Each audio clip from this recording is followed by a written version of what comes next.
Welcome to the Learning Storyteller, where stories spark curiosity.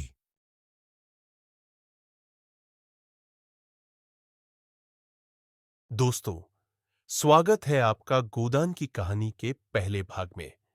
हम जानेंगे उस किसान होरी की कहानी जो गरीबी, शोषण और कठिनाइयों के बीच भी अपनी ईमानदारी नहीं छोड़ता।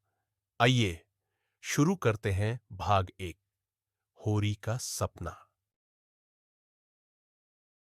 गोदान भाग 1, होरी का सपना। होरी एक साधारण किसान था। उसका जीवन गरीबी और संघर्षों से भरा हुआ था। दिन रात खेतों में मेहनत करने के बाद भी उसके घर में सुख समृद्धि का नामो निशान नहीं था। लेकिन इन सब कठिनाइयों के बीच उसके दिल में एक सपना पल रहा था, अपने घर में एक गाय पालने का। गाय उसके लिए सिर्फ दूध और खेती का साधन नहीं थी, बल्कि इज्जत और संपन्नता का प्रतीक थी। गांव में जिसके घर गाय होती, उसे समाज में आदर और सम्मान मिलता। जब भी होरी किसी पड़ोसी के आंगन में गाय बंधी देखता, उसके दिल में एक कसक उठती और वह सोचता, काश हमारे घर भी एक गाय होती। वह अक्सर अपनी पत्नी धनिया से कहता, धनिया, अगर हमारे घर भी एक गाय आ जाए तो बच्चों को दूध मिलेगा, घर में दही छाछ बनी रहेगी और सबसे बड़ी बात, हमें गांव में सम्मान मिलेगा। धनिया मुस्कुराकर जवाब देती, सपने अच्छे लगते हैं होरी, लेकिन पहले घर का चूल्हा तो देख लो। गुजारा मुश्किल से होता है, ऊपर से गाय पालना आसान काम नहीं है। धनिया की बात सच थी।